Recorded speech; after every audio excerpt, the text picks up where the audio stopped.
Right now we're at Seal Beach, and the high tides have come in. Straight ahead is Seal Beach Pier, but the high tides have come in and flooded everything out.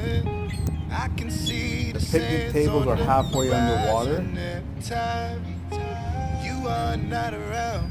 They have closed this parking lot.